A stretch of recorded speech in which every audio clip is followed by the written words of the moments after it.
Bueno, quisiera, digamos, dar algunos minutos adicionales para una reflexión final, ¿no?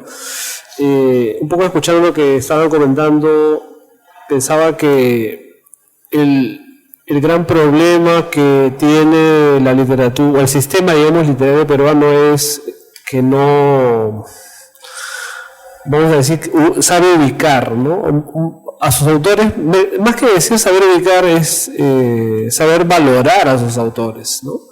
Entonces, estamos hablando de un autor como Carlos Calderón Fajardo, que empieza a publicar desde los años 70 en algunas revistas, ¿no? Algunos cuentos, y su primer libro es bastante tardío, porque ya es a comienzos de los años 80, ¿no?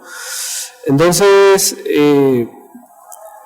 es un autor que pienso que el día de hoy todavía no está reconocido como se merece, ¿no? Digamos por la obra que ha escrito, ¿no? No me refiero a la cantidad, sino a la calidad, digamos, de sus novelas y de sus cuentos, ¿no? Entonces el problema está que nos encontramos frente a un autor en este momento ausente, y prácticamente somos una suerte de escritores o lectores, digamos, subterráneos de Calderón Fajardo, ¿no? Mientras que en un sistema, digamos, oficial, él es apenas un fantasma. A él sí, yo creo que sí me gustaba esa imagen ¿no? Del escritor fantasma, ¿no? Del escritor marginal, ¿no? Al menos en las conversaciones que tuve con él, siempre demandaba, digamos, ese mayor reconocimiento que para mí era justo, ¿no? Y yo pienso que él también sentía que como que él publicaba sus libros, y claro, tenía sus lectores, gente que lo seguía, pero no llegaba a entrar, ¿no? Digamos, no llegaba a entrar dentro de un sistema, digamos, mucho más amplio, ¿no? Entonces, esto realmente para mí es un problema, no solamente para Calderón Fajardo, sino para cualquier autor, ¿no? Para cualquier autor peruano que quiere, digamos, escribir, más allá, digamos, de algún tipo de beneficio económico, ¿no? Eso no es importante. Es legítimo, sí, pero para mí no es importante. Entonces, yo un poco quisiera llevar la reflexión en esta segunda etapa, digamos, a esta idea, ¿no? De cómo ubicar a Carlos, si efectivamente Carlos ustedes consideran que efectivamente es un autor marginal y que va a quedar allí, o sea, a pesar, digamos, de todos los esfuerzos que los críticos pudieran hacer, ¿no? O es que la crítica no importa nada y lo que importa son los lectores, ¿no? Entonces, mientras haya lectores, un autor seguirá vivo, ¿no? Y llegará el reconocimiento en algún momento, tarde, quizás cuando nosotros tampoco estemos, ¿no? Después de 50 o 100 años, ¿no? Entonces, eso es un problema, realmente a mí me parece un problema, ¿no? A mí me parece un problema. Entonces, no sé si alguien quisiera comentar. Sé que es un poco agrio lo que estoy diciendo, pero eso es lo que pienso en ese momento, ¿no? A ver, lo que pasa es que creo que hay varias cosas. En el caso particular de Carlos Calderón Fajardo, hay que entender el contexto en el que él aparece.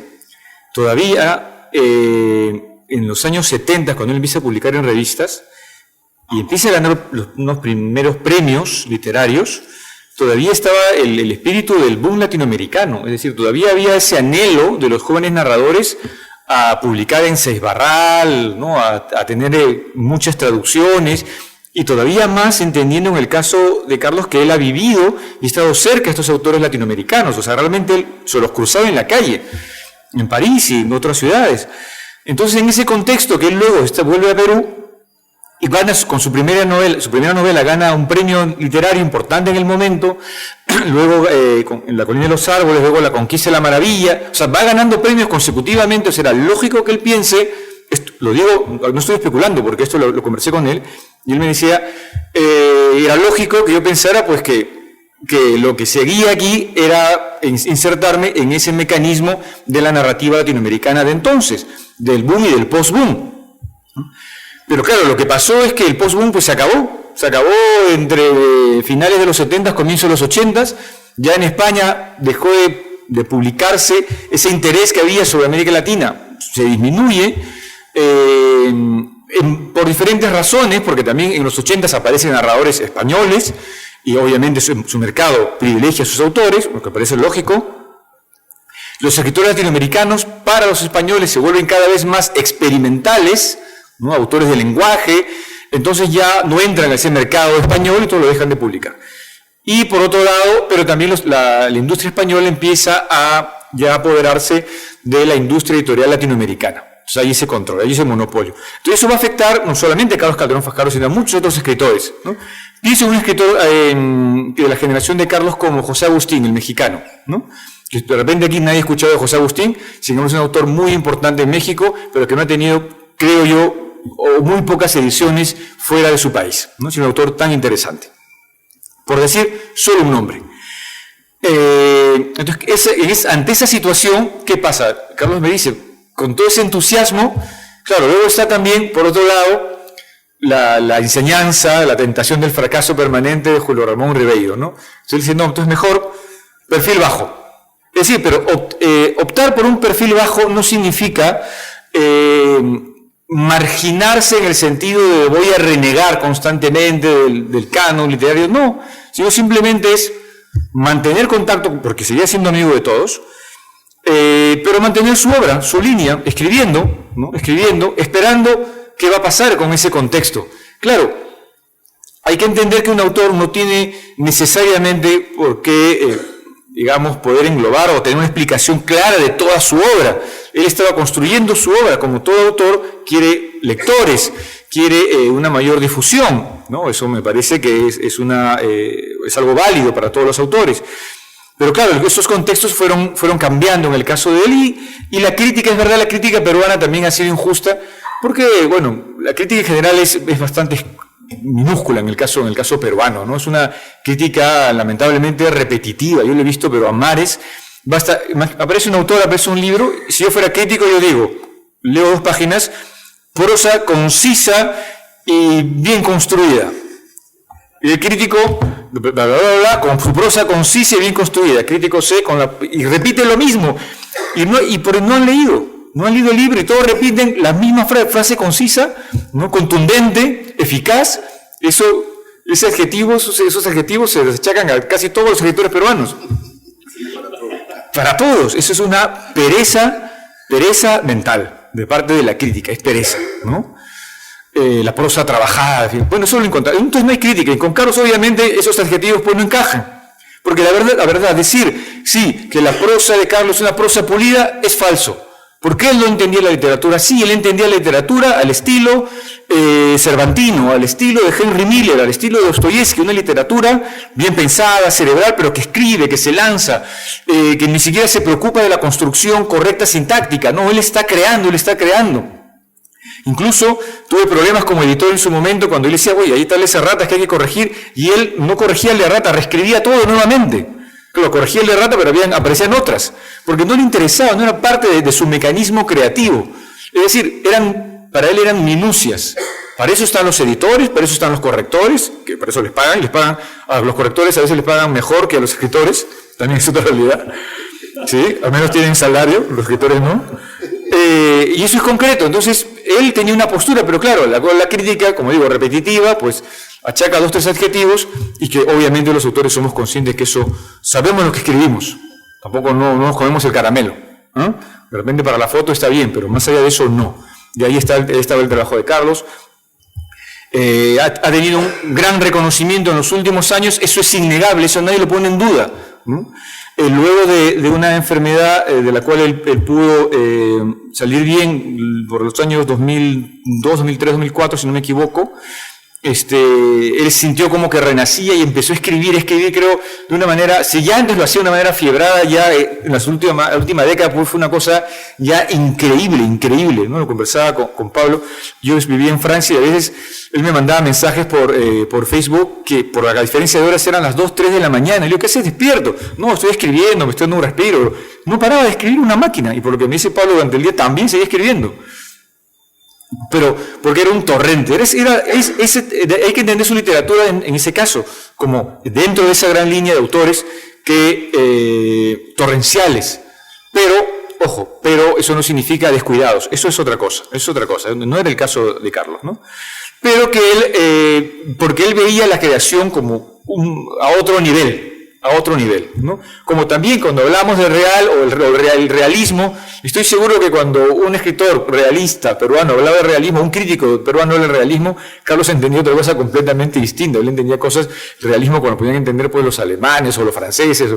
Él estaba en otro nivel, estaba en otro, la verdad, en otro, como dicen los jóvenes, en otro level. Así estaba él, tranquilamente, ¿no? Bueno, esto por aportar un poco. Brevemente, gracias. Muy interesante la apreciación de Ricardo. Comparto muchos puntos de vista sobre esta especie de anquilosamiento del canon, del sistema literario, porque o si no está interesado en crear etiquetas, estos casilleros, inventa esas terribles fórmulas que son pues multiuso, ¿no? Julio mencionó un libro que a mí también me gusta mucho, El arte de la novela de Kundera. Es un libro extraordinario, es una especie de síntesis del pensamiento de este gran Kundera.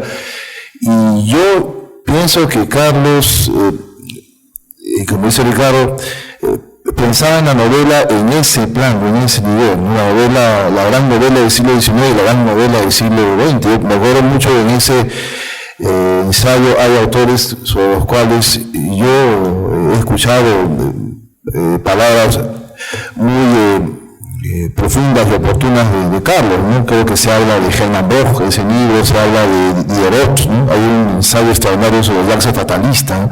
Esa era, digamos, la línea de Carlos, ese era el registro, ¿no? Él pensaba en la novela como un formato mayor, ¿no? No un formato sometido a lo que quizá un mercado o una industria determina, ¿no?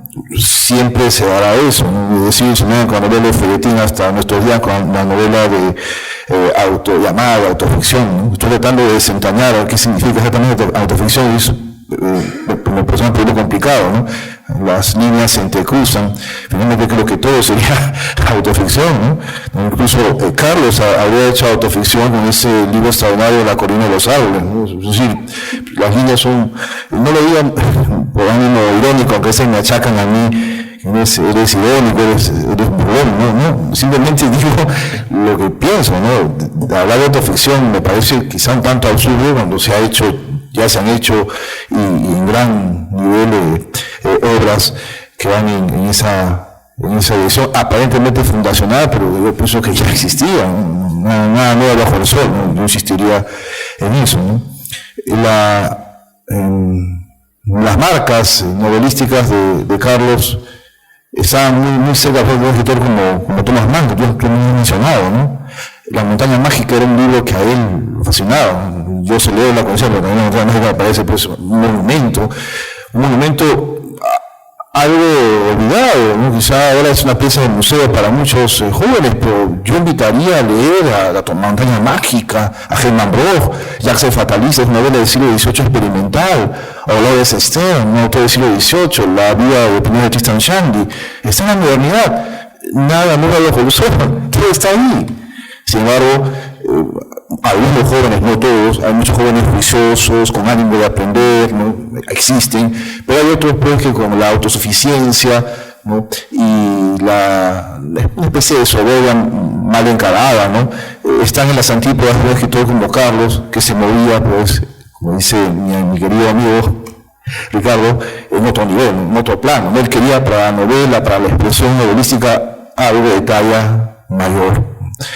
Y siempre celebraré, ya con esto cierro, que alguna vez se nos convocaban un grupo de autores a dar nuestras 10 novelas preferidas o 10 obras preferidas, y yo coincidí con Carlos en un 80%, eso yo lo celebré rotundamente, ¿no? Y se lo llegué a decir en algún momento. Bueno, muchas gracias.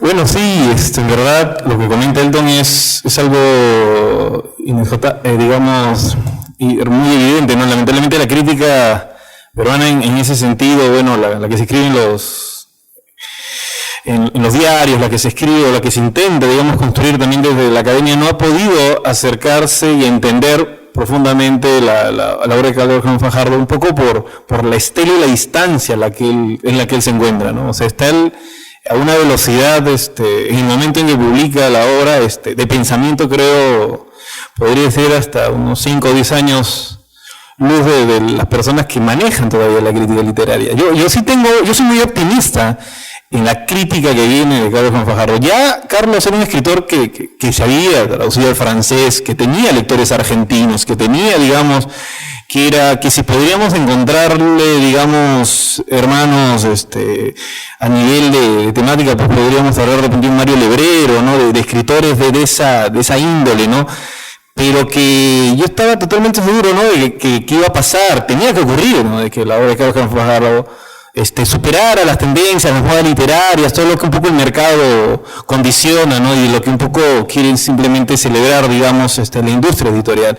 En ese sentido, Carlos no encasillaba y no hubiese podido, digamos, y bueno, mismo lo decía, ¿no? No hubiera podido encajar, digamos, dentro de una editorial grande que iba a poder, exigirle ciertas negociaciones para que su obra saliera, ¿no? En ese sentido él estaba muy contento con esa guerra de guerrillas que es la editorial independiente, ¿no? Ahí es donde él encuentra ese camino, justo con la aparición de las editoriales independientes.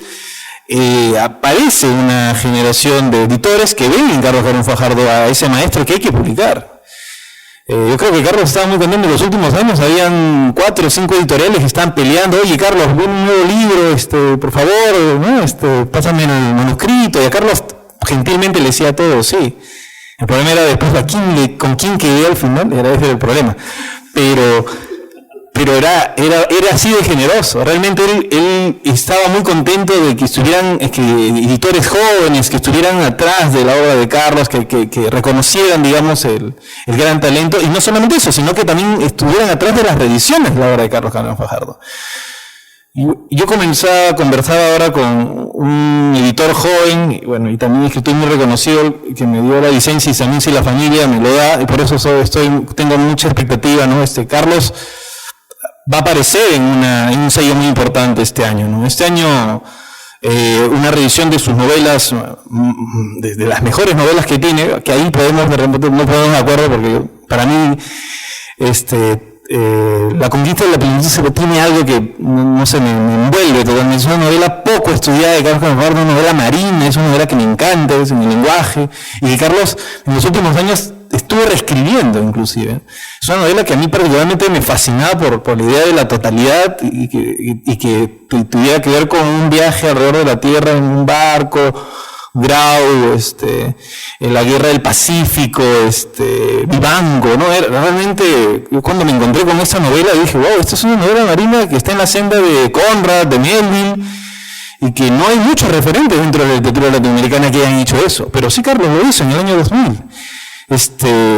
Entonces yo creo que hay muchas obras de Carlos Fajardo que vamos a seguir descubriendo. Creo que la crítica va a empezar también a sintonizar un poco mejor con la obra, y que yo creo que va a ir creciendo, porque creo que de alguna manera ya él está empezando o sea, no solamente yo no me considero, por ejemplo, un lector underground, ¿no?, de Carlos Fajardo, yo creo que ya hay lectores, hay editoriales que han hecho el gran ejercicio y el trabajo de llevarlo a los colegios.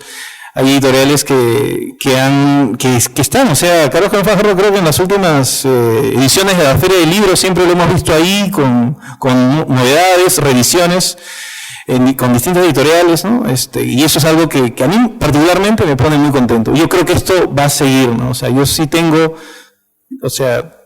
yo creo que me podría hasta jugar como editor, que con Carlos vamos a tener realmente un reconocimiento que va a trascender las fronteras, ¿no? Yo me quedo con eso, ¿no? Que yo creo que 2016 es el principio de un papel universal de la obra de Carlos Fajardo en las letras latinoamericanas.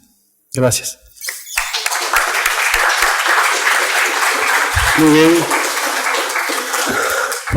Bueno, agradecemos la presencia entonces de José Wich, Ricardo Sumaldavia y Julio César Zavala Vega. Evidentemente el tema Calderón Fajardo da para mucho más. sería oportuno pensar la posibilidad de organizar un evento sobre Carlos Calderón Fajardo, ¿no? Quizás algún coloquio o un congreso en los próximos meses, ¿no? Sería, creo que, muy oportuno. No sé si se reeditó o si ya salió lo del vampiro invisible.